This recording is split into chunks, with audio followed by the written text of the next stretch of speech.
Oke, selamat malam semuanya. Selamat datang di episode Ide Edukasi Siniar episode 1. Ya, di malam ini kita bakal berbicara dengan dua narasumber. Sebenarnya tiga ya sama saya sebenarnya. Cuma merangkap juga nih jadi sebagai moderatornya. Jadi yang pertama ada Muhammad Rafi Akbar. Dan juga yang kedua ada Tegar Anggir Lumban Gaul. Jadi keduanya ini adalah salah satu co-founder dari Ide Edukasi gitu ya. Ya Ide Edukasi gitu yang ngadai acara ini, siniar ini gitu. Dan oh iya, saya lupa perkenalan diri. Ya, perkenalkan saya Ari Gazi gitu. Saya juga salah satu co-foundernya. Jadi ini adalah episode pertama kita di Ide Edukasi Siniar.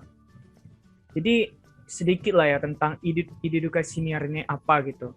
Ini adalah wadah kita semacam podcast lah gitu kan. Kalau podcast yang terkenal tuh kayak Close the Door. Kali ini Ide Edukasi Siniar gitu ya. Kan harus bisa ngomong Ide Edukasi Siniar gitu. Emang agak susah diucapkan tapi kalau udah bisa itu satisfying rasanya. Ide Edukasi Siniar. Gila. Serasa keren banget gitu. Oke. Jadi kita hari ini para co-founder akan berbicara tentang ide edukasi dan juga edukasi di sekitar kita. Dan ini udah ada hadir para co-foundernya, kita bertiga maksudnya. Ya dari kita untuk kita ini sebenarnya podcastnya. Jadi mungkin kalau kita lihat kembali perkembangan edukasi di Indonesia ini cukup beragam dan sering ada pro kontra gitu ya. Tapi kalau kita melihat dari sisi baik, banyak sekali sisi baik yang udah kita raih gitu di edukasi yang ada di Indonesia sekarang. Apakah udah cukup? Nah itu belum gitu. Oleh karena itu saya mungkin mau bahas nih. Kita bahas secara umum dulu gitu mengenai edukasi. Apa sih sebenarnya edukasi itu menurut para co-founder di sini? Mungkin dari Raffi dulu lah. Gimana? Ya, terima kasih co-founder Ari. Jadi kita di sini kan bahas tentang edukasi ya, tentang misi edukasi itu sendiri. Jadi kalau kita lihat edukasi ini sendiri menjadi hal yang sangat penting ya. Nah, di mana edukasi ini adalah bagian dari education ya, pendidikan itu sendiri, di mana pendidikan menjadi hal yang sangat penting bagi pengembangan diri dan peradaban manusia. Kalau edukasi ini tidak terjadi di masyarakat atau mungkin tidak kena ke seorang manusia atau individu, tentunya individu itu sendiri tidak bisa berkembang dan tidak bisa beradaptasi dengan lingkungannya. Di mana ilmu yang dapat mereka terima dari proses edukasi itu sendiri menjadi bekal untuk di mana kita bisa menjalani kehidupan dan tentunya bisa menjalani kehidupan ini dengan segala hal masalah yang ada di tengah masyarakat tersebut. Tentunya dengan edukasi itu sendiri hal ini menjadi penting ketika di mana edukasi ini dapat menjadi bekal yang paling penting bagi manusia dengan ilmunya, dengan intelektualitasnya. Dari situlah kita bisa menyelesaikan berbagai masalah yang ada di masyarakat. Gitu, Ri. Mantap kali ini jawaban dari Bang Raffi ini kan sangat panjang gitu, sangat mencerminkan kaum intelektual gitu. Saya jadi insecure gitu. Oke, mungkin ini dari secure. Dari Bang Tegar nih gitu kan. Bang Tegar dari tadi senyum mulu gitu. Kayaknya dia udah memiliki pendapat yang sangat bagus mengenai edukasi ini. Gimana Bang Tegar? Sehat Bang Tegar? Sehat. Terima kasih ya di selamat malam juga untuk kita semua ya. Kalau dari saya sendiri, edukasi itu merupakan suatu proses seperti yang dibilang Raffi tadi. Kalau secara rinci itu sudah dibilang Raffi kan, edukasi itu suatu proses dari pembelajaran suatu ilmu agar ilmu tersebut dapat tersebar dengan baik ke kalangan masyarakat kan. Inilah perannya edukasi itu, di mana suatu ilmu akan dapat berguna bagi masyarakat bila diedukasikan dalam arti bila ilmu tersebut diproses untuk disebarkan kepada masyarakat dengan baik. Tanpa edukasi, ilmu tersebut akan begitu-begitu saja, artinya tidak ada perkembangan dan masyarakat pun tidak akan bertumbuh. Itu. Oke, mantap juga nih dari Bang Tegar pandangannya tentang edukasi gitu ya. Tapi sebenarnya ada satu masalah di edukasi yang kita sering lihat lah gitu. Kalau menurut dari aku sendiri gitu ya, edukasi itu yang pertama itu perkembangannya itu lambat kadang. Menurut kalian gimana nih? gitu. Jadi ya kita contohin langsung aja lah misalnya di negara kita Indonesia ya. Edukasi ini berlangsung lambat, sebenarnya nggak lambat-lambat kali, tapi karena hal-hal yang menghambat tersebut menjadi hal yang tentunya membuat edukasi itu berjalan tertatih-tatih gitu. Contohnya aja, mungkin belum semua masyarakat Indonesia menyadari kalau edukasi dan pendidikan itu menjadi hal yang penting bagi mereka. Terutama kita lihat kita bertiga mungkin tinggal di tengah kota ya. Mungkin kalau di pedalaman sana mungkin masih banyak orang tua yang belum menilai kalau pendidikan ini bisa menjadi bekal yang sangat penting bagi mereka, di mana mereka bisa menaikkan standar hidup mereka gitu. Jadi ini sih Ri, kalau misalnya masalah ini tidak bisa kita selesaikan ya itu menjadi hal yang berat sih bagi negara kita. Gimana kalau Kak Tegar? Iya, itu tadi juga seperti kita lihat juga di Indonesia ini edukasinya itu lebih ke terpusat. Istilahnya di kota-kota besar itu seperti di Jawa lah kita bilang, informasi edukasi itu lebih cepat di sana berkembang. Karena dari mana orang itu di pusat, sehingga informasi pun lebih cepat ke mereka. Sedangkan yang di pinggir-pinggir, kita lihat seperti di timur lah ya, orang Papua, NTT, kayak kurang gitu rasanya. Orang itu diperhatikan gitu. Karena daerah-daerah pinggiran. Kalau di kota-kota mungkin iya mereka mendapatkan informasi edukasi itu dengan baik. Karena kan kota ini kan selalu berkembang dengan pesat istilahnya gitu. Gitu. Iya sih. Kalau kita lihat memang pemerataan pendidikan di Indonesia ini kurang gitu ya. Sangat bertumpu pada Indonesia bagian barat dan tengah gitu. Ketika kita masuk ke timur, itu kayak mereka tuh sangat kekurangan fasilitas di sana. Namun kalau kita lihat lagi gitu, udah banyak kok program dari pemerintah yang ingin memajukan daerah-daerah timur sana. Kalau kita lihat di pendaftaran tuh kayak ada putra-putri Papua gitu. Misalnya betul, di PON kemarin juga begitu. Iya benar. Di CPNS juga ada gitu kan, khusus putra-putri Papua. Pas saya cari-cari itu maksudnya kenapa gitu ada jalur khusus mereka gitu. Ternyata setelah dicari mereka itu ingin putra-putri Papua itu bisa bersaing dengan kita yang di kota ini yang memiliki fasilitas lebih, dan nantinya ketika mereka tamat bisa memajukan Papua di sana gitu. Dan kalau kita lihat lagi sih sebenarnya edukasi ini betul-betul adalah lebih kuat dari senjata manapun gitu. Karena kita lihat Jerman, mereka hampir menang nih Perang Dunia II gitu. Kenapa? Karena saat itu Nazi ya yang mimpin gitu ya, Hitler. Walaupun dia otoriter, namun dia cerdas gitu. Dia ratain pendidikan, edukasi di seluruh Jerman, dan terciptalah para ilmuwan yang bisa nyiptai, wah gila sih, senjata tempur yang mantap-mantap. Gitu juga Uni Soviet gitu. Uni Soviet dalam kebangkitannya jadi negara adidaya itu juga mereka meratain pendidikan dulu gitu. Pokoknya pendidikan dulu diratain. Dan bahkan Jepang yang kalah Perang Dunia II, yang mereka tanyakan pertama itu tersisa apa? Apakah masih ada guru gitu? Berarti mereka ingin pendidikan mereka itu tetap ada, tetap eksis. Jadi kalau dari Tegar sendiri gimana nih? Menurut Tegar, apakah edukasi itu sepenting itukah? Atau ada sisi lain dari edukasi yang menurut Tegar? Ya, edukasi itu memang paling penting. Suatu negara akan bertumbuh jika edukasi pada masyarakatnya itu baik. Itulah. Teringat itu juga kan ada itu kalau nggak salah putra Papua kan pemenang Nobel juga atas penelitian dia kalau nggak salah. Cuma saya lupa siapa namanya kan.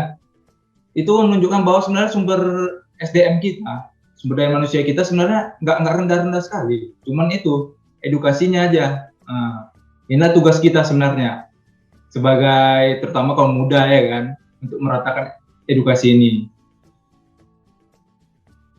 Iya, jadi kalau kita lihat lagi edukasi ini memang betul-betul penting.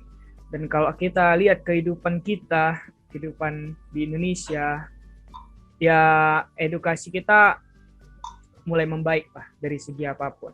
Dan di sini kalau nggak salah saya nih, Bang Raffi ini dia anaknya educated banget gitu. Karena Saat ini dia ini kalau orang biasanya ini double degree, dia ini triple degree. Ih, Gimana Bang Raffi? Gimana kasih coba tahu dong ceritain apa itu tentang triple ya? iya, triple degree kayak mana sih rasanya triple degree itu ya?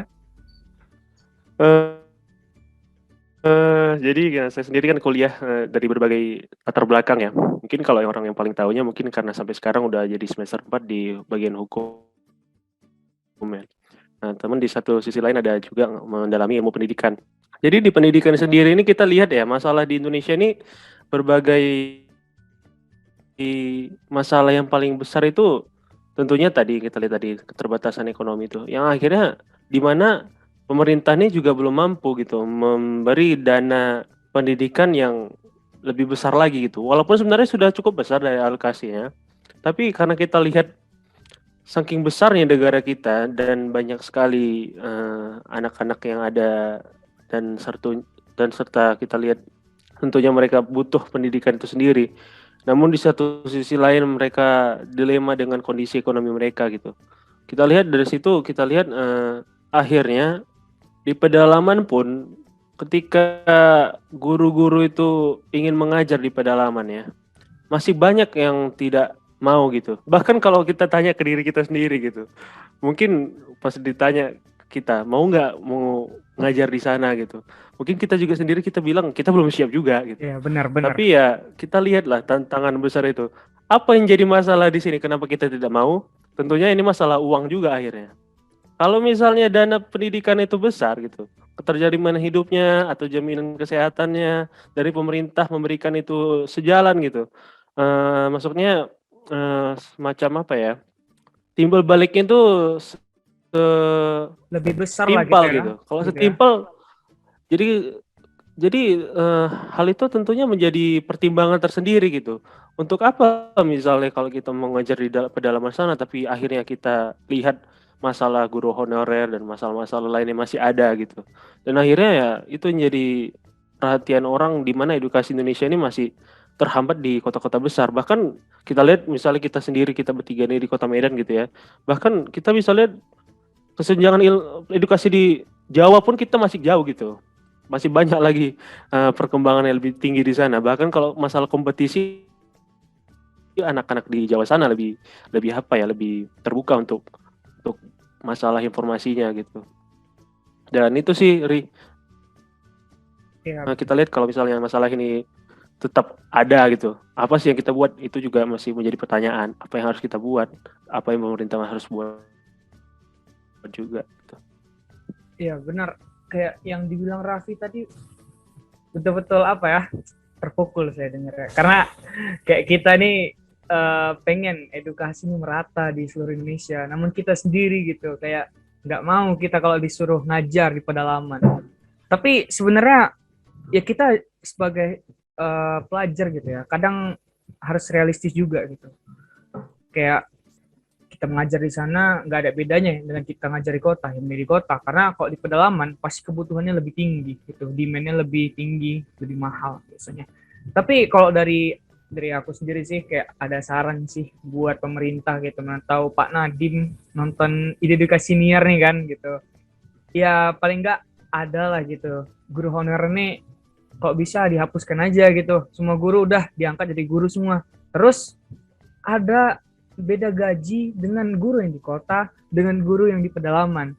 Kalau nggak salah saya tuh di TNI biasanya ada tuh tunjangan bagi yang di pedalaman itu lebih besar biasanya daripada yang tugas di kota gitu. Nah, kok bisa guru-guru tuh juga gitu juga gitu kan. Makin di pedalaman mereka ditaruh, makin makin tinggi lah tunjangan bagi mereka. Karena itu kayak dibilang Raffi tadi setimpal gitu. Karena saat kita masuk ke pedalaman, itu harga barang-barang tuh biasanya lebih mahal daripada kita yang di kota gitu. Itu sih. Kok dari Itulah benarnya. Tambah sedikit, itulah kita lihat ya, kalau guru yang di pedalaman pun juga masih berpikir untuk apa kita ke sana gitu. Kalau misalnya kita sendiri aja sudah merasa cukup di kota gitu. Bahkan kalau misalnya tadi itulah masalah setimpal tadi nggak kena dia dengan gajinya, dengan tunjangan yang tidak pas. Dan akhirnya satu sisi lain ya kita lihat ya, orang-orang mungkin berpikir menjadi guru itu belum menjadi hal yang yang kita tanda kutip ya kayak terhormat gitu. Kita lihat masih di sebelah mata gitu. Kadang guru itu kita di luar dosen ya, di luar universitas. Contohnya untuk anak guru dari TK sampai SMA gitu. Orang masih sedikit yang mau bercita-cita di guru itu sendiri, atau bahkan mendalami ilmu pendidikan itu juga masih banyak yang belum mau gitu. Nah, itulah sih yang menjadi pandangan sebelah mata ya, di mana bidang-bidang lain itu lebih diminati oleh orang-orang di Indonesia. Tambahan ini, Pi, mungkin kita bisa berkaca dengan negara yang lain ya. Mungkin seperti negara mana ya, Finlandia ya, yang pendidikannya terbaik kan.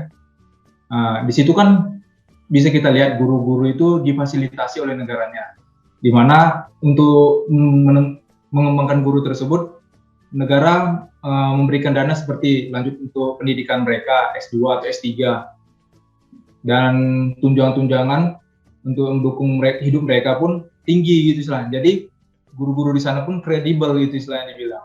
Inilah yang harusnya diterapkan di Indonesia juga harusnya, menurut saya. Dimana kan sebenarnya guru-guru kita sini banyak metode-metode yang digunakan guru-guru kita ini, banyak yang bagus. Cuman karena terkendala dengan mungkin seperti yang dibilang tadi biaya atau apa, jadi istilahnya guru tersebut mikir sendiri jadinya.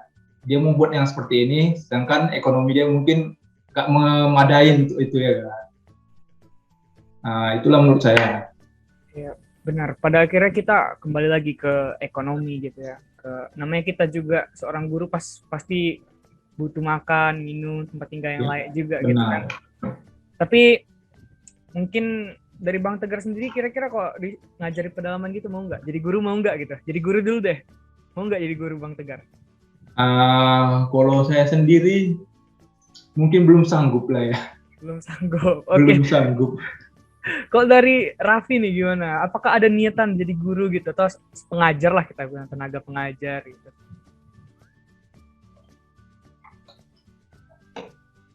Mungkin kalau misalnya kita lihat lah ya. Mungkin kita lihatlah kita kalau kuliah kita nih bidang hukum gitu, atau mungkin latar belakang kita masing-masing ya, bagi pendengar mungkin ada yang dari berbagai jurusan lain. Kita lihat ya, mungkin kita bisa berkontribusi dengan bidang kita itu sendiri sih, setidaknya segitu. Walaupun kita nggak jadi guru secara peran ya, peran langsung dari guru secara memang profesinya itu gitu. Setidaknya ya kita mau bergerak dengan memberikan berbagai informasi pun setidaknya kita bisa menjadi guru bagi banyak orang.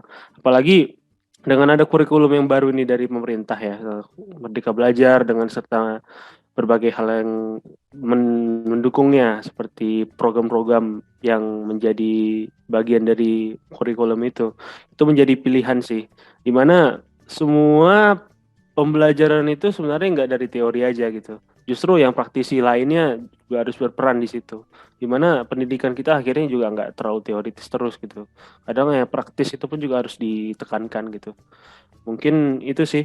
Kalau misalnya jadi guru, saya mau jadi guru, tapi kalau mau jadi profesinya guru, saya belum ada berpikiran untuk menjadi itu. Tapi kalau jadi guru besar, kita nggak tahu. Amin, aminkan dulu. Malah tuh jadi guru besar ya. 3 universitas nih soalnya Bang Tegar. Ya, makin besar kemungkinan jadi guru besar gitu. Oh, amin. Tapi Nanti kalian dulu nih. Kita yang satu aja bilang pusing sedikit ya kan. Ya tapi yang dibilang Raffi betul gitu kan, mengenai untuk memberikan edukasi ke orang-orang, memberikan pendidikan, mengajari orang, kita tidak perlu menjadi guru gitu. Karena kita sendiri yang masih mahasiswa, belum bahkan S1 pun belum gitu ya, baru tamat SMA, bahkan belum tamat SMA juga kita bisa menjadi orang yang memberikan edukasi ke orang gitu. Untuk mengajari seseorang, kita nggak perlu pintar, tapi perlunya ikhlas gitu. Karena dari keikhlasan itu, kita juga mendapatkan pahala, dan orang yang kita ajari juga senang gitu. Karena dulu kalau aku sih pernah dengar gitu kan, orang bilang jangan pelit gitu, jangan pelit sama ilmu, terus harus mau ngajari orang, karena dari kita ngajari orang-orang, kita menjadi makin pandai gitu.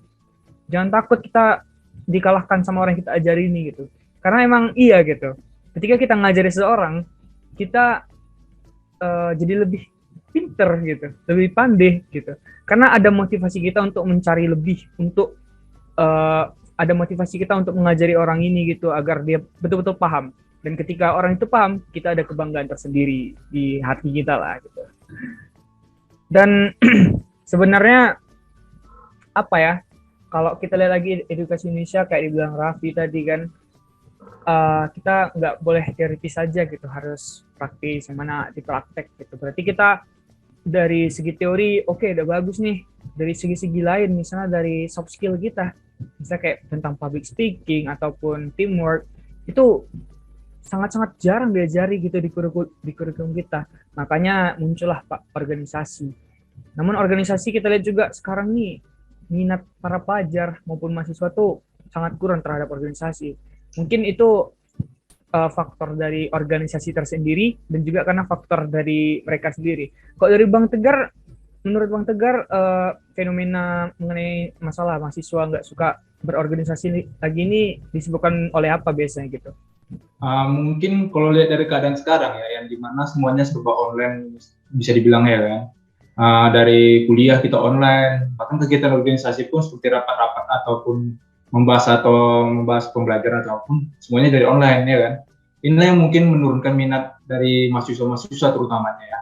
Di mana sebenarnya mahasiswa ini menginginkan ya kegiatan offline-nya, di mana kegiatan jelasnya yang bisa diikuti oleh mahasiswa tersebut.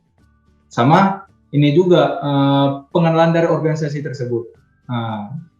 Seperti kalau mungkin kita tahu sebelum adanya COVID ini kan semuanya offline kan, kita bisa tahu gimana tindakan apa kegiatan-kegiatan dari organisasi-organisasi.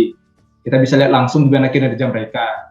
Jadi kita sendiri pun bisa langsung menilainya. Sedangkan di saat online begini kan, kita nggak tahu gitu, seperti nggak kelihatan apa kegiatan mereka. Nah ini juga yang buat bingung kita kan. Apakah sebenarnya kalau kita masuk ke situ akan membawa dampak bagus nggak pada kita? Gitu.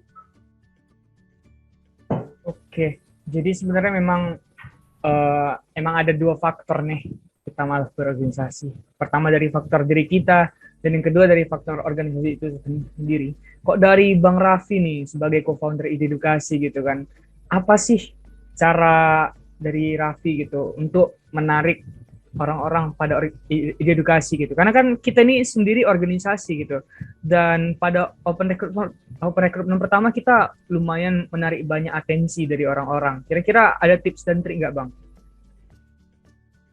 Jadi kita lihat ya, mungkin kita bertiga mungkin udah pernah berkecimpung di organisasi lainnya, mungkin di sekolah juga pernah, mungkin di kampus juga pernah gitu. Mungkin berbagai hal yang kita lihat ya, orang mungkin banyak yang ngeluh ketika jadi anak organisasi itu capek, mungkin karena terlalu banyak tekanan yang mereka dapatkan. Bukan tekanan tugas saja, kalau masalah tugas mungkin gampang gitu. Kita kerjain berbagai hal yang mungkin secara berkas atau mungkin project itu mungkin seru gitu. Ketika kita menghadapi orang itu sendiri yang akhirnya menjadi tantangan gitu. Ketika kita ada senioritas di dalam organisasi, kita ada keterbatasan antar teman gitu kan, atau mungkin circle baru, forum-forum baru yang dalam organisasi itu gitu. Itu menjadi tantangan yang besar sih. Di mana di Ide Edukasi ini sendiri kita bertiga udah berkomitmen ya untuk melakukan hal-hal yang mungkin gebrakan dari yang kita pernah gitu. Kita mau buat organisasi yang bersih, disiplin masalah waktu, keterbatasan waktunya juga udah jelas. Misalnya rapat kita ada pas gitu, 2 jam, 1 jam gitu kan. Mungkin banyak dari organisasi lain yang mungkin akhirnya kita rapat ya adik-adik, oke. Akhirnya dalam rapat itu tidak ada yang menghasilkan sesuatu gitu. Nah, itu yang mungkin kita menjadi perhatian besar bagi kita, di mana idealisme kita itu mungkin akhirnya kita ingin tuangkan di sini. Jadi kalau masalah tips and tricks tadi, ketika kita masih membangun organisasi ini mungkin kita masih berjalan ya dengan proses yang ada. Tapi ya saran besarnya bagi teman-teman yang mungkin mau bergerak, melakukan gerakan sendiri atau mungkin bergabung dengan organisasi yang lain, coba lihat dulu di mana. Apakah kalian suka dengan organisasi itu? Apakah visi misinya udah pas dengan yang kalian memang juga ingin perjuangkan? Dan apakah kalian merasa, apakah kita akan nyaman menjalaninya? Karena ketika berteman dengan berbagai orang itu akan banyak ya. Kita lihat mungkin di dedikasi sendiri nih nggak semuanya ekstrovert gitu. Banyak juga yang introvert. Mungkin ada yang teman-temannya hanya silent reader di grup atau begitu. Itu nggak ada masalah kita di grup kita ada masalah. Mau di rapat atau enggak ya udah. Setidaknya ketika mereka diberikan tugas, mereka punya kontribusi masing-masing. Bagaimana mereka bisa memberikan kontribusi dari proyek ini atau mungkin dari tugas ini.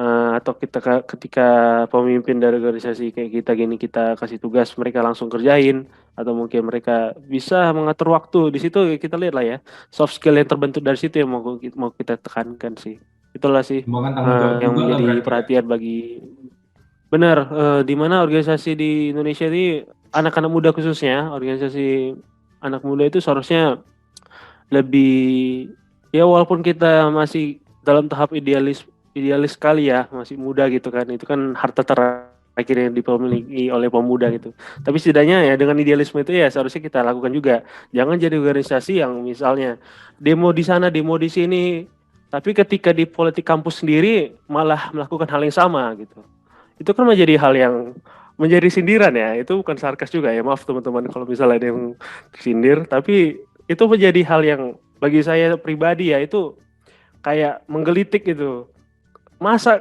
kita demonstrasi masalah korupsi tapi kita sendiri korupsi di dalam organisasi kita sendiri kan itu menjadi hal yang ya itu lawakan gitu komedi bagi anak-anak muda Indonesia itu sih Ri. Ya, benar. Ironis gitu ya. Kadang memang organisasi makin kesini tuh makin kadang nggak jelas gitu. Bahkan kadang hipokrit gitu, hipokrit ya. Karena emang betul kayak dibilang Raffi, banyak organisasi sekarang tuh dipandang mahasiswa ataupun pelajar hanya demi apa ya? Lebih ke arah prestige. Prestige apa ya?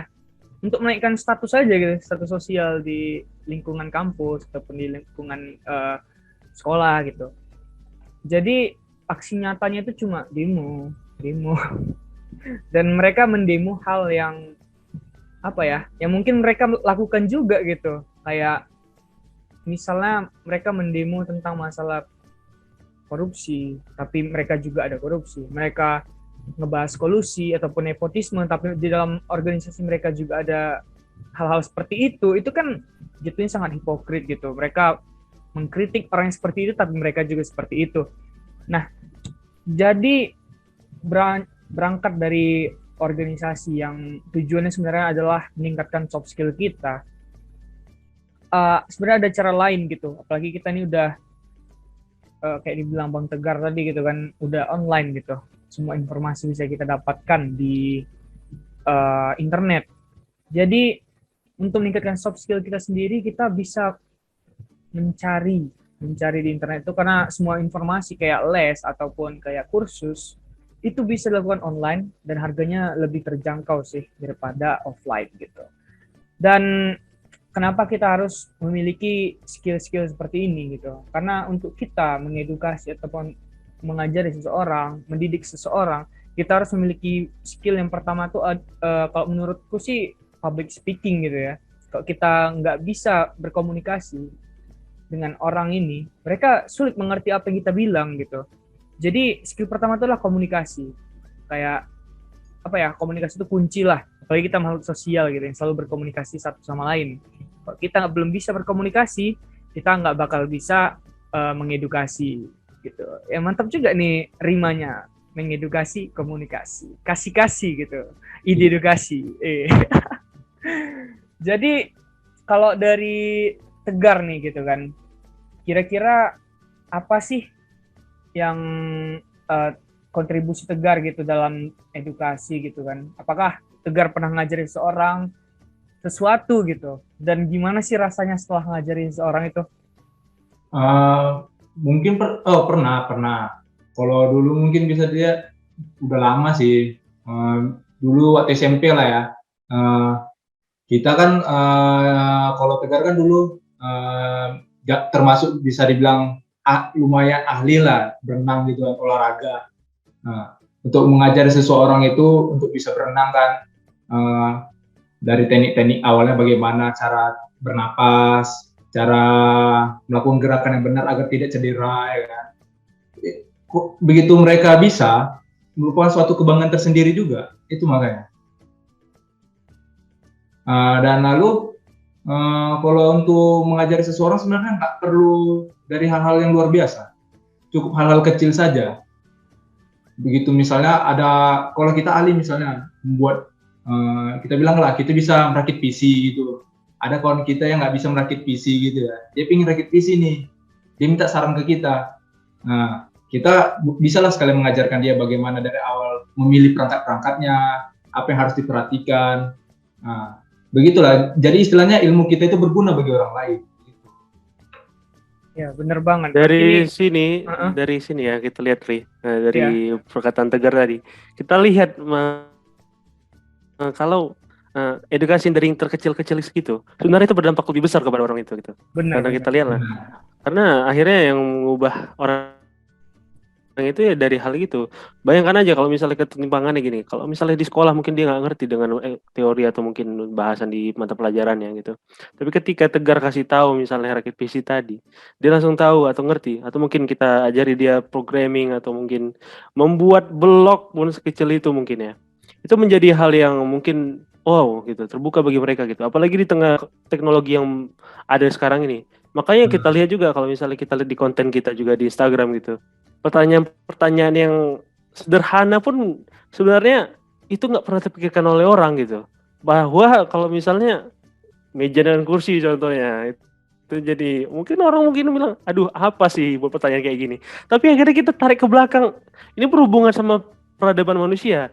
Pas kita pertama kali sekolah pun di TK, mungkin kita nggak terpikir masalah meja dan kursi ini kenapa harus ada gitu.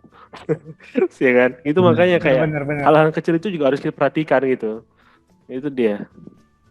Iya, benar. Mungkin gini juga ya, secara tidak langsung hal-hal kecil ini bisa memicu bakat seseorang yang bisa untuk muncul ya kan. Nah, bisa dia setelah kita misalnya mengajarkan menyinggung suatu hal gitu, dia merasa tertarik di situ dan mendalaminya. Kan itu bisa menjadi trigger bagi seseorang untuk mengembangkan bakat tersembunyi lah bisa dibilang ya kan. Iya benar. Kalau dari pengalamanku juga gimana ya, aku pernah ngajari gitu hal kecil ke orang, dan orang itu sekarang malah lebih hebat dia di bidang itu. Dulu pas SMP nih, teman SMP, dia pernah minta ngajari gitu, cara edit video gimana sih gitu kan. Ya, kasih tau lah kan, oke, pakai nih KineMaster gitu kan. Oh iya, terus dia minta ajari untuk, bahkan dia motong video aja nggak pandai dulu gitu, minta diajari, oh gini motong video. Dan sekarang itu dia malah jadi seorang editor video yang apa ya, udah keren lah pokoknya. Kalau dia nonton nih pasti dia sadar nih siapa orangnya. Karena sekarang tuh dia kayak jobnya banyak, dan juga video-video yang dia edit juga keren-keren lah sih. Jadi kadang hal kecil itulah yang bakal bisa berdampak ke orang-orang. Jadi jangan pernah takut mengajarkan hal sekecil apapun. Bahkan ngasih tahu tentang kayak cara copy paste gitu ya, Ctrl C Ctrl V, itu kadang masih banyak orang nggak tahu gitu kan. Kita ajari aja, itu berguna banget bagi mereka. Ya begitulah, sedikit pengalaman gitu kan. Jadi setelah kita bahas nih kan tentang masalah edukasi ini, dapat kita simpulkan bahwasanya edukasi ini nggak hanya di sekolah gitu, nggak hanya mengenai guru dan murid gitu, nggak hanya mengenai tenaga pengajar dan kita para pelajar, tapi juga mengenai keikhlasan dalam mengajar, dan juga tentang apa yang kita ajarkan gitu. Jangan pernah melihat dari segi kuantitasnya seberapa banyak kita ajarkan, tapi kita lihatlah dari segi kualitasnya, apa yang kita ajarkan, apakah berguna bagi dia atau enggak. Nah, itulah yang harus kita ajarkan, yang berguna yang kita ajarkan, yang enggak berguna ya nggak usah diajarkan gitu. Jadi kewajiban kita untuk mengedukasi itu adalah kewajiban kita semua orang, terutama kita kaum muda nih. Kita harus bisa mengedukasi yang lebih muda dari kita ataupun lebih tua dari kita, karena kadang sorry ya nih kalau ada orang tua yang nonton gitu kan, kadang kaum yang lebih tua nih merasa superior gitu dan menganggap kita nih kaum muda inferior, padahal kalau kita lihat juga mereka juga memiliki kekurangan, kita juga para kaum muda memiliki kekurangan. Jadi ya kita harus saling melengkapi dan nggak boleh lah merasa lebih superior gitu kan. Kan sering gitu milenial direndahkan oleh yang lebih seniornya gitu. Itu kan kadang ngeselin. Padahal kita punya kelebihan dan kekurangan masing-masing, kayak misalnya yang lebih senior dari kita itu gaptek gitu kan. Ya nggak usah lah mengejek kita yang tidak gaptek ini gitu. Karena mereka membutuhkan kita juga gitu. Jadi mungkin kita di sini bakal berbicara gitu tentang ide edukasi gitu yang dibentuk oleh milenial gitu. Milenial yang sangat pintar, sangat hebat. Ya, ini memuji diri sendiri. Maksudnya memuji diri kita sendiri. jadi ini ide edukasi ini udah hadir gitu kan. Dan kita resmikan di tanggal yang sangat-sangat cantik. Tanggal 22/02/2022. Udah kayak tanggal jadian sama pacar nih. Jadi sebenarnya apa sih menurut Tegar tujuan kehadiran ide edukasi di tengah-tengah masyarakat gitu? Kalau tujuan dari ide edukasi ini kan seperti mana tadi dalam misi kita kan untuk menyebarkan ilmu, di mana ilmu itu tidak hanya tentang akademik saja. Jadi berbagai ilmu itu banyak yang beredar di masyarakat sebenarnya yang perlu diketahui oleh masyarakat. Nah, di mana tidak diketahuinya di jenjang akademis lah. Seperti misalnya pengetahuan tentang finansial. Setidaknya kan kita bisa memberikan sedikit agar mereka mengetahui bagaimana cara mengatur keuangan mereka agar lebih baik gitu kan. Atau mungkin cara-cara simple lah untuk misalnya dibilang kayak life hack lah mungkin gitu ya kan. Kayak Iman tadi kan shortcut di misalnya Microsoft Excel atau di Word ya kan. Itu kan juga mempermudah kita secara tidak langsung dalam melakukan kegiatan sehari-hari. Dan itulah tujuan ide edukasi ini, untuk memberikan ilmu-ilmu tersebut, di mana kontribusi dari milenial di sini harus lebih besar dari kita yang muda untuk masyarakat yang lebih luas begitu. Ya mantap, betul. Jadi kalau dari nih kita ada leadernya nih Muhammad Raffi Akbar gitu. Kira-kira dari Raffi sendiri gitu, kehadiran edukasi ini apa sih harapan ataupun tujuan awal gitu dari pembentukan ide edukasi ini gitu? Kita lihat lah ya, dari ide edukasi sendiri namanya dari ide, edukasi, dan dedikasi gitu. Ketika ketiga nilai tujuan utama ini kita jabarkan gitu, dimana ide ini kita ingin mengembangkan ide. Nah, dari mengembangkan ide ini para milenial tentunya menjadi garda terdepan ya, di mana dunia sekarang ini penuh dengan teknologi, dengan berbagai perkembangan ya, bahkan nanti kita mengambil alih dunia ini gitu, di mana kita akan menjadi pemimpin di negara kita sendiri, bahkan di seluruh dunia gitu. Mengembangkan ide ini menjadi hal yang penting, di mana ide ini menjadi hal yang sangat utama ketika kita ingin melakukan sesuatu. Tentunya kita harus dengan berbagai pikiran yang mungkin kita terlintas gitu. Contohnya kita ingin membuat sesuatu hal yang besar gitu. Bahkan ya kita lihat ide atau ideologi aja itu menjadi hal yang penting bagi sebuah negara gitu. Bahkan peradaban pun bisa rusak atau mungkin bisa maju gara-gara dia punya ide itu, ideologi itu, apa tujuan negara mereka gitu. Apa tujuan bagi diri kita sendiri, tentunya disitulah ketika kita belum punya tujuan hidup gitu. Dari ide itu sendiri kita bisa lihat bahwa itu harus kita kembangkan, kita harus memberikan refleksi pada diri kita sendiri gitu, bahwa kita punya tujuan hidup masih kita juga makhluk sosial yang tadi kita hubungkan dengan komunikasi. Disitulah gak muluk-muluk juga, mungkin kita juga masih berjalan di situ, kita masih muda juga, kita masih berproses juga, kita nggak bisa terlalu idealis juga dengan perkataan yang kami bahas di sini juga. Namun setidaknya mungkin ini menjadi pengingat bagi kita dan bagi teman-teman lain bahwa ide itu sangat penting. Yang kedua, dari edukasi, yang mana menjadi pembahasan kita dari tadi ya, edukasi. Sinilah kita bahwa menyebarkan edukasi itu sangat penting ya, ketika kita memberikan ilmu kepada orang, tentunya bakal datang ilmu-ilmu baru yang bisa kita terima gitu. dari berbagai sumber juga, bahkan dari orang tersebut gitu, atau orang-orang lain yang ada di masyarakat. Disitulah ketika kita memberikan kontribusi, akhirnya kita berdedikasi gitu. Berdedikasinya itu ya kita melakukan hal-hal yang mungkin bisa mengubah masyarakat walaupun dari titik terkecilnya gitu. Ya dari hal yang sederhana dulu, entah mungkin kita buat diskusi publik atau mungkin kita membuat diskusi yang mungkin lebih besar lagi gitu, atau mungkin kita bertukar pikiran dengan berbagai teman yang lain. Situlah kita bisa lihat bahwa akhirnya ide edukasi ini punya tujuan yang besar bagi pendidikan di Indonesia gitu. Seperti juga kita telah sampaikan di visi misi kita bahwa akhirnya ya mengembangkan ide, menyebarkan edukasi dan berdedikasi bagi negeri. Untuk negeri itu sangat penting sih bagi ide edukasi, dan akhirnya ya dengan teman-teman yang ada di ide edukasi ya kita ingin mewujudkan visi dan misi itu. Mantap sekali Gitu. Bang Raffi. Ini nggak ngopek kan? Nggak ngopek visi misi di edukasi kan? Ya dong. Wes, berarti visi misi ini udah melekat di hati gitu kan. Mantap, mantap. Kalau dariku sendiri gitu ya, dengan kehadiran ide edukasi ini hampir sama sebenarnya pendapatnya kayak si Raffi gitu. Jadi bingung mau ngomong apa. Aduh, sama.